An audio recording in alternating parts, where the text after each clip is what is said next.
Balancing of a chemical equation. Balancing of a chemical equation is based on law of conservation of mass. Law of conservation of mass states that mass can neither be created nor be destroyed during physical or chemical change. Before and after the change, the total mass of substances will be the same. Let's consider an example. When wood logs are burned, total mass in reactant is mass of log 30 kilograms plus mass of fire 1 kilogram equals 31 kilograms. Product formed are ashes and smoke. So total mass in product side is mass of ashes 28 kilograms plus mass of smoke 3 kilograms equals 31 kilograms. That is, total mass of reactants is equal to total mass of products. So, to follow the law of conservation of mass, the total mass of reactants should be equal to total mass of products. Balancing of chemical equation is done for making mass of reactants and products equal. If the number of elements in reactants and products are equal, then the mass of reactants and products also become equal. So the reaction will follow law of conservation of mass. Let's take reaction of iron with water to form iron oxide and hydrogen, to study how to balance a chemical equation. Atoms of elements present in the reaction are iron, oxygen and hydrogen. Balancing the chemical equation means the number of atoms of each element present in the reaction should be the same on the reactant side and product side.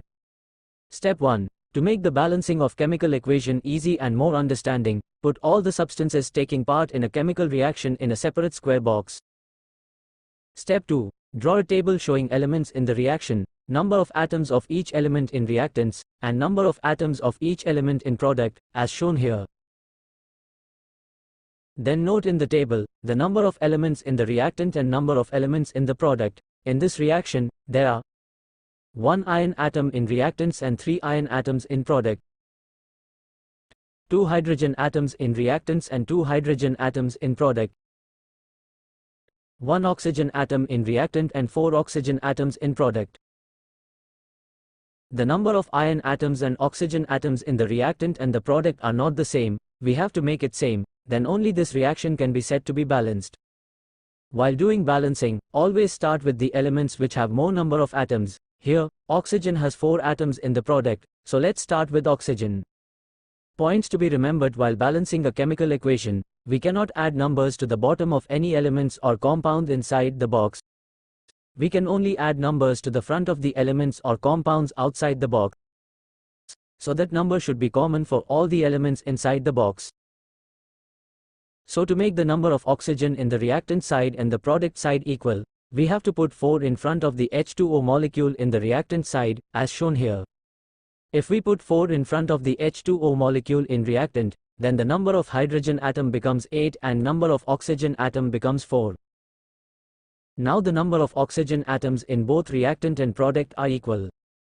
Since number of hydrogen is changed, in reactant equals 8 and in product equals 2. To make it equal, we have to put 4 in front of hydrogen molecule in product, so number of hydrogen atoms in product also become 8. Now, only difference in number of atoms in reactants and products is number of iron atoms. In reactant only 1 iron atom, but in product 3 iron atoms are there, so we have to put 3 in front of iron atom in the reactant. This chemical equation is now balanced, because number of atoms of each elements in reactants and products are now equal. Number of iron atoms equals 3 each in reactants and products. Number of hydrogen atoms equals 8 each in reactants and products. Number of oxygen atoms equals 4 each in reactants and products.